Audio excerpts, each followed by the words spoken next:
gouvernance et bonne gouvernance et corruption, c'est évidemment le thème de cette 6e édition de Sans Détour, à laquelle nous avons invité évidemment Maître Mame Adama Gueye, avocat d'affaires, membre fondateur de la plateforme Sénégal bi ñu bëgg, également membre de ce think tank dont on ne parle pas souvent, mais qui est déjà actif sur le terrain. Je veux parler de Dakar Business Hub. Mais Mame Adama Gueye, également, on le connaît dans le barreau comme étant un avocat, ancien bâtonnier du barreau. Voilà. Pour cette seconde partie, d'abord la bonne gouvernance avec l'épineux débat sur la place de l'indépendance. Okay. L'actualité ces derniers jours a été marquée par une guerre entre le maire de Dakar, Khalifa Sall, et le ministre du Renouveau, Diène Farba Sarr. Quelle lecture faites-vous? Finalement, le Premier ministre a tranché le débat en donnant à Khalifa Sall le soin de réfectionner la place de l'obélisque, la place de l'indépendance, et Diène Farba Sarr de faire des travaux au niveau de la place de l'obélisque. Quelle lecture faites-vous en tant que membre de la société civile? Quelle lecture faites-vous de cette guerre de compétences à l'heure où on parle de... C'est une manifestation de la politique spectacle. Parce que comme on l'a dit dans les Warsakhalat, il y a tellement de choses à faire à Dakar que franchement, aller se chamailler pour la place de l'indépendance, ça ne fait même pas sérieux. Ça ne fait même pas sérieux. Mais c'est la politique spectacle. On s'arrache la place de l'indépendance parce que là-bas, on fait le buzz. C'est-à-dire que quand on a travaillé la place de l'indépendance, on pourra l'utiliser après ensuite à des fins politiques. Donc vraiment, on aurait pu faire l'économie de ce genre de choses. Mais est-ce que ce n'est pas un dysfonctionnement de la loi sur la décentralisation au fond? Ce conflit de compétences entre l'État central et l'État décentralisé. C'est-à-dire que dans cette affaire-là, l'État, ça a eu un comportement, je dirais, le ministre, qui est surprenant. Vous avez une collectivité locale qui dit je réalise un projet, mais vous devriez applaudir des deux mains. Surtout qu'en tant qu'État, vous avez tellement d'autres choses à faire. Donc c'est surprenant. Je comprends que la collectivité locale se soit plus ou moins rebellée. C'est un peu normal. Mais on aurait dû jusqu'à mobiliser des militants comme ça. Ce qui est scandaleux, non mais c'est normal, c'est normal. Ce qui est scandaleux en plus, et je pense que c'est un point important sur lequel on est passé un peu trop vite, c'est les conditions dans lesquelles les élus locaux ont subi l'assaut des forces de l'ordre. C'est inadmissible, c'est inacceptable. Est-ce que ça ne préfigure pas, j'espère m'inquiéter à tort, d'une prochaine campagne présidentielle violente? Assez tendu, hein? Ah oui, c'est l'échauffement. C'est clair que c'est l'échauffement. C'est-à-dire qu'on sait très bien qu'aujourd'hui, vous êtes des journalistes, hein, vous êtes des observateurs sociaux. Il y a beaucoup de choses qui sont en dessous, parce que cette guerre entre le ministre et Khalifa Sall est un peu le prémisse de la confrontation annoncée entre Khalifa Sall en tant que candidat et le président de la République. Et parce que vous pensez que Khalifa sera effectivement président? J'en sais rien. Président. Enfin, candidat à la présidence. Candidat à la présidence. Bon, il en a le droit. Bon, ça c'est son problème. Moi, je n'ai pas apprécié à évaluer ça. Beaucoup de paramètres le laissent penser. Oui. Mame Adama Gueye a été candidat à la présidentielle en 2000.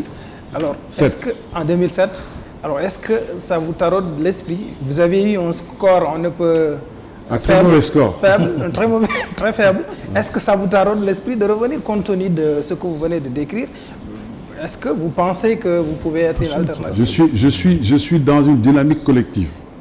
Oui. Sénégal, avenir, Sénégal, Bignoubogue. Je dois préciser d'ailleurs, je le disais au début de l'émission, ce n'est pas une excroissance du Forum civil du tout.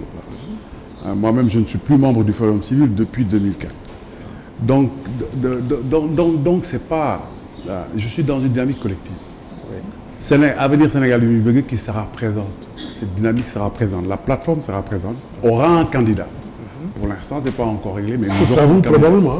Non, c'est pas forcément. On a l'impression qu'elle n'existe que dans les médias. Parce que quand même, la politique, c'est de faire en sorte... C'est d'aller rencontrer les masses. À la limite, on était avec les syndicats il y a 2 jours. Hein. Donc on bouge.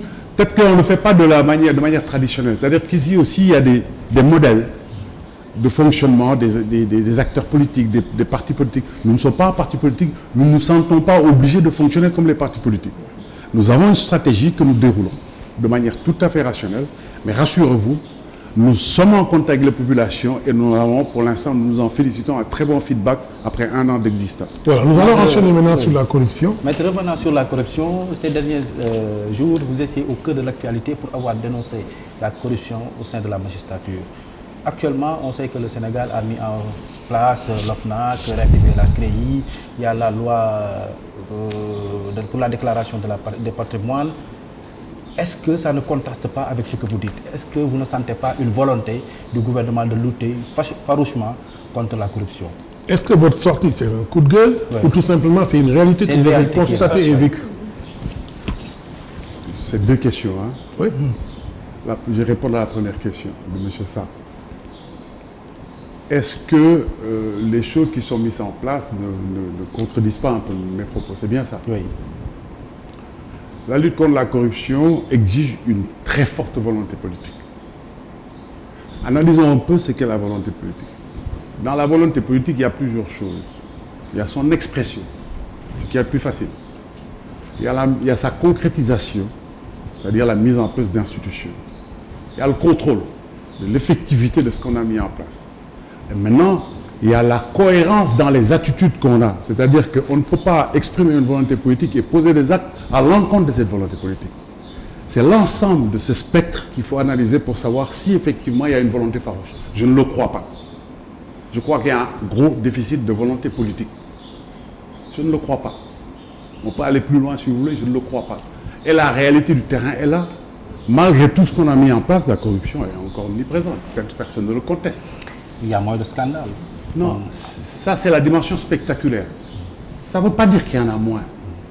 Mais le vécu quotidien du citoyen sénégalais montre que c'est omniprésent. Oui, mais nous parlons précisément de la magistrature. Est-ce que votre sortie... Si vous voulez, ça c'est la deuxième chose. Oui, c'est la deuxième chose. Je finis de répondre à cette question. Donc, toutes les enquêtes, ce que publie Transparency International montre que la corruption, elle est là. Donc ça, je pense que personne ne le conteste en réalité. Et aujourd'hui, ce qu'on peut constater, c'est que ça fait quand même un peu plus d'1 an que l'OFNAC existe. Quel cas l'OFNAC a traité? L'OFNAC dit qu'ils ont reçu beaucoup de plaintes.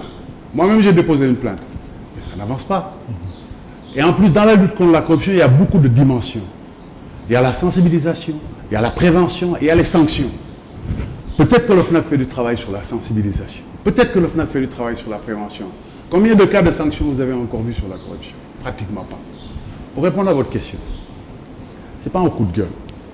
Cette question, je la pose depuis, ça fait déjà un bail, hein, depuis que Jacques Bodin était ministre de la Justice. Ça fait déjà un moment. Jacques Bodin est passé, Serigne Diop est passé, Mame Madior Boye est passé, Basile Senghor est passé, et ainsi de suite. Là également, c'est une réalité qui n'est pas contestée. Ce que je constate aujourd'hui, et c'est ça qui est positif dans ce qui s'est passé, il y a eu une crise, et je pense que quelquefois des crises, on peut construire à partir des crises. Et je m'en félicite, parce qu'il y a eu la crise, des choses se sont imposées, tant mieux. Mais le plus important, et c'est ça que je retiens, c'est que M. le ministre de la Justice, en rendant visite au bâtonnier, a dit que nous allons convoquer les assises de la justice. Une proposition que j'avais faite au mois d'avril. Et toutes les questions seront mises sur la table. Il n'y aura aucune question tablée. Les assises, c'est comme une commission, y compris souvent c'est pour noyer des problèmes. En réalité, cette problématique de la corruption existe toujours. Oui, mais je pense que, M. Ndiaye, moi, je suis toujours optimiste. C'est une avancée, croyez-moi, c'est une avancée considérable. Maître, quand vous dénonciez la corruption, est-ce que vous avez été devant un cas précis où un magistrat a été corrompu, disant les choses clairement? Oui, mais je l'ai fait. On a un cas sur lequel on a dénoncé, on a saisi toutes les autorités, on a porté plainte en main de l'OFNAC. On a saisi le ministre de la Justice, le président de la République, le Premier ministre, l'OFNAC, l'inspection générale de la justice. Une inspection a été déclenchée. Donc, il y a une réalité. Hein. On a fait une plainte visant des personnes et toutes les autorités compétentes ont reçu nos... Pourquoi vous avez présenté des excuses? Parce que vos propos étaient excessifs ou quoi? Non, je n'ai pas présenté des excuses comme en tout cas, vous avez semblé avoir regretté. Comme vous le formulez, j'ai dit, et je le répète, dans la forme, si c'était à refaire, je ne le ferais peut-être pas de la même manière. C'était sur la forme. Ça, je précise. Hein. J'ai dit dans le fond, je n'enlève rien à ce que j'ai dit. Mais dans la forme, Parce qu'on est quand même dans un pays, on est au Sénégal, ça a des réalités sociales. Si on peut dire les choses sans choquer les gens, il faut le faire. C'est ça que j'ai dit. Et c'est ça que je regrette.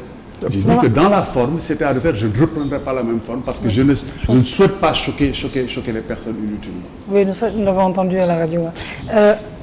Très rapidement, maître, je suis d'accord avec vous que pour les assises, il ne faut pas insulter l'avenir. C'est bien. Et on verra ce qui en sortira. Maintenant, moi, ma question, c'est que tout ça reste encore dans les sphères très institutionnelles. Or, nous savons tous que, et moi c'est ce qui m'inquiète le plus, malheureusement, il y a une réalité qui est en train de s'enraciner, de s'encrasser, d'une corruption sociale qui est en train de devenir une contre-valeur qui est devenue quasiment un trait culturel. Or, nous n'en entendons même plus parler.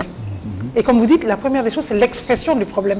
Est-ce qu'on a renoncé à exprimer ce problème? Non, vous savez, c'est une très bonne question. Parce que vous savez, quel est le... Ça pose une question de fond. On a des indicateurs intéressants. Regardez un peu l'attitude de chaque citoyen sénégalais quand il va vers le service public. On a une question rituelle. Tous les Sénégalais qui ont plus ou moins d'influence, quand leurs parents vont vers l'administration, il y a la question qui ne manque jamais. Systématique. C'est-à-dire... Parce que ça facilite les choses. Non, c'est-à-dire que c'est un dysfonctionnement fondamental du service public. C'est du trafic d'influence. C'est une traduction du dysfonctionnement fondamental du service public et du trafic d'influence. Deuxièmement, un citoyen a droit à quelque chose. Dans ce pays, quand vous avez droit à quelque chose, pour y accéder, on vous oblige à magouiller. Vous avez un marché, vous avez votre argent au niveau du trésor. Pour accéder à votre argent, on vous oblige à faire des choses. Donc c'est ça qui a obligé les Sénégalais à s'adapter. Ce n'est pas un trait culturel, c'est un trait d'adaptation. Ce n'est pas un trait culturel, parce que si on dit un trait culturel, ça veut dire que c'est dans notre trait fond culturel. Avec le risque que ça devienne un trait.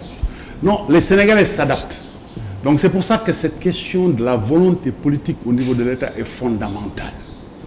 Et alors quoi, c'est séquentiel, on traite d'abord l'institutionnel, puis après on s'occupe du social? On peut s'occuper de tout. Aujourd'hui, si nous avons une gouvernance qui fait en sorte que le service public fonctionne conformément aux valeurs républicaines d'égalité, d'équité et de neutralité de l'administration, ça change fondamentalement les choses.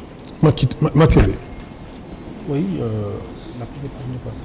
oui, par rapport à ce que disait Safi, également vous avez parlé d'un problème institutionnel.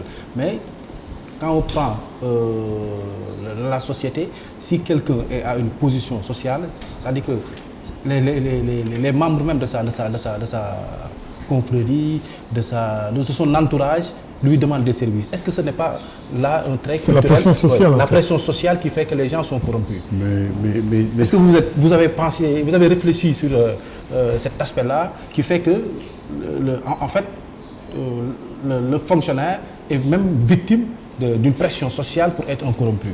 Le fonctionnaire est victime d'une pression sociale parce que nous avons un système, dans ce pays, nous avons un système de clientélisme politique. On conçoit politiquement, ça fait partie de notre culture politique qui existe depuis 5 ans. C'est pour ça que quand je dis qu'il faut refonder, il y a une révolution politique à faire. Le clientélisme politique fonctionne sur le registre que vous connaissez. Quand vous avez une responsabilité politique, vous devez redistribuer socialement. Quand vous avez une responsabilité publique, si vous ne prenez pas, vos parents vont dire qu'il a fait niak faille. Et c'est accepté par notre société. Oui, mais maître, les magistrats que vous avez dénoncés, en tout cas certains magistrats qui sont à l'origine de cette corruption, vous ont également renvoyé la balle en disant que dans votre corps est également gangréné par la corruption. Est-ce que vous avez fait une introspection en votre sein pour essayer de voir effectivement ce verre qui est dans le fruit des avocats? Mais ils ont raison. Mais pourquoi vous ne le dénoncez pas avec autant de verve? Attendez, je vous enverrai à votre adresse email mon discours de bâtonnier à la rentrée solennelle des cours et tribunaux de 2010. Ça fait un petit moment déjà. Hein? Non, mais je veux dire, c'est peut-être qu'on nous écoute. Ce que je dis, la question du relais médiatique, j'arrête pas de le dire. Chaque fois que j'interviens, je dis bien les choses, mais quelquefois on le restitue de manière incroyable. Mais vous, en tant que bâtonnier, qu'est-ce que vous avez fait pour combattre la corruption en votre sein? On a régné des avocats. Il y a des avocats qui sont Combien d'avocats? Non, je n'ai pas le chiffre, mais il y a des avocats qui sont régulièrement radiés ou sanctionnés pour des faits de cette nature. Pas forcément de corruption d'ailleurs. Quelquefois, c'est des détournements de fonds de clients, etc. Ce que je dis, c'est qu'aujourd'hui, nous avons dans la justice, quelquefois des systèmes, c'est des systèmes complexes, de collusion entre plusieurs acteurs, qui peuvent être des avocats, des experts, des magistrats. C'est comme ça que ça fonctionne. Ce n'est pas une chose simple, manichéenne, les bons avocats, les mauvais magistrats. Ce n'est pas du tout ça. Il y a de très bons avocats, très honnêtes, très intègres. C'est un système, comme disait Sophie, alors. Au niveau des magistrats, c'est la même chose. Il y a de très bons magistrats, très honnêtes, très intègres, qui respectent leur serment.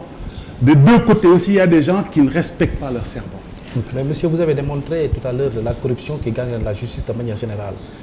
Pourtant, vous êtes aujourd'hui traduit au tribunal des pairs. Est-ce que ce n'est pas un retour de bâton? Et quels sont les risques? Quels sont vos arguments? Les arguments. Mais je les présenterai à mes pairs. Voilà, en fait, ce qui s'est passé, c'est que je ne suis pas encore traduit, je le précise. Le parquet général a saisi M. le bâtonnier pour demander que je sois traduit. Le bâtonnier a désigné des rapporteurs pour faire un rapport au Conseil de l'ordre. Et j'ai été entendu par les rapporteurs qui vont faire un rapport au Conseil de l'ordre. Et le Conseil de l'ordre décidera si je dois être renvoyé devant le tribunal des pairs ou pas. Et je répondrai devant les pairs. On espère bien que vous trouverez en tout cas suffisamment d'arguments pour vous tirer d'affaire, parce qu'apparemment, certains même de vos collègues n'approuvent pas votre réaction. C'est pas ce que les collègues disent. Les déclarations publiques ne correspondent pas à ce que vous dites. Parce que certains avocats estiment que... L'Ordre des avocats a sorti un communiqué officiel. Je ne veux pas revenir sur cette crise, mais je pense que l'Ordre des avocats a sorti un communiqué officiel. L'association des jeunes avocats a sorti un communiqué officiel qui ne vont pas dans le sens de ce que vous dites. Eh bien, acceptons-en l'augure.